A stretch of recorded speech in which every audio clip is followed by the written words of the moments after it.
Hi, I'm Tom, and I've been building enterprise applications across multiple domains for over 8 years. Today, I want to share some of the knowledge that I have learned throughout my time as a developer. In this series, we will be covering multiple topics around event sourcing, focusing on Node and Typescript applications. I will be breaking down event sourcing in manageable chunks so we can focus on each part of the event sourcing process. So with that said, let's begin. Throughout this series, we'll be running through what is event sourcing, how to implement event sourcing in your Node and TypeScript applications using the eSourcing package, implementing and running through the event sourcing applications, making our events a source of truth, and discussing the advantages this offers to the developer and the business. So, what is event sourcing? So let's look at a standard application approach. So an actor will hit an API, and the API will then interact with the application state, and the application state will perform the action, and the API will respond to the actor. Now, with this approach, the source of truth is your application state, your database. Behaviors are actioned, but they're not recorded. Migrations from a database can be tedious and complex, and having more than one data store can become tricky. So looking at behaviors or actions but not recorded, your capability to audit your user is limited to the database's current state. This can lead to security issues.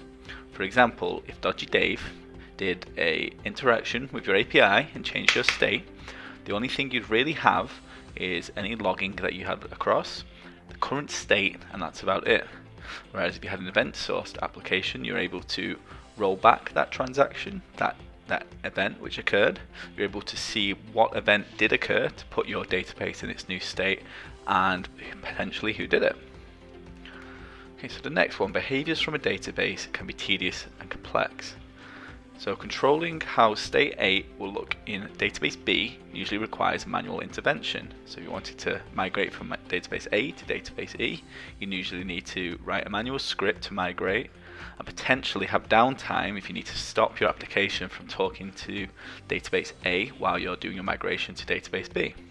So yeah, we don't want that, obviously. We want to have our application stay up 100% of the time.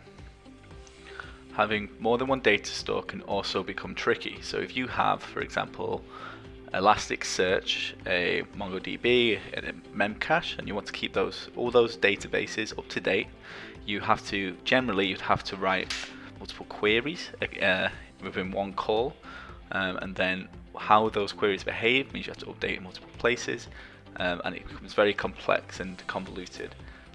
Whereas if you have an event source system, the only thing you need to do is write how your event behaves with database A, database D, database C. You don't have to worry about anything else. Brilliant, so now we've looked at the standard approach, let's have a look at the event sourced approach. So if we look at our actor, you see our actor raises an action. We have an event builder which will put our event onto an event queue. Then we will store this event through an event store. And then once we have our event stored in this event store, we can have an event accumulator or an aggregator which will aggregate our event onto an application state. And at this position we have an event store, which is our source of truth, and an application state, which is our state of the application.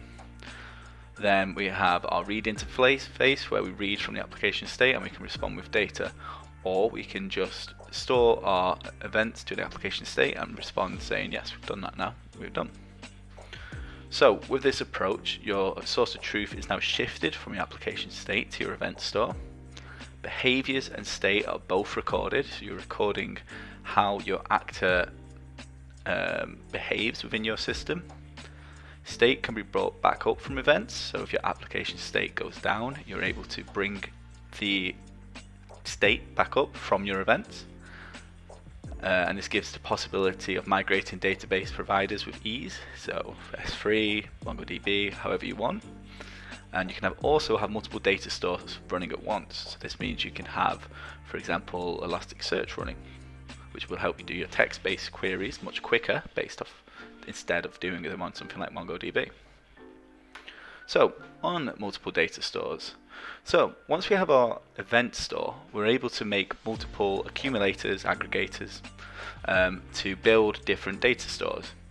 As mentioned before, this will give us the ability to query different databases depending on our domain. So if you have, for example, a product search and you want to search products by text, you can do that. You go through your Elasticsearch database, as that is optimized for text-based queries. In MongoDB, if you want to do standard queries, for example, on a price where it's between certain date ranges, MongoDB is there for you as well. And so on and so forth. You can do this with any data store you'd like, because we're building our state from the events. So, on the other hand, we have the CQRS, which is quite a big topic, so I'm not going to talk about it much today.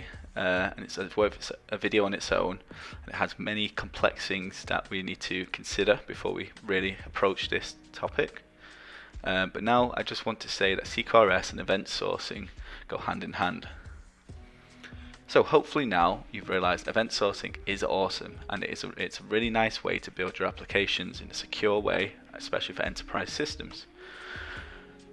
So hopefully within the next video we can go into more of a design and development topic, and we'll start with very basic things, but throughout the whole course we'll talk about how we can make a whole application based off event sourcing. If you made it to the end of this video, thanks so much for watching. I really appreciate you taking the time out of your day to join me on the learning quest we're on. I'll be uploading the next video very soon, where we'll be using Typescript and the eSourcey package to go through creating states from events. Please like and subscribe to stay up to date with this series, and I hope to see you in the next video.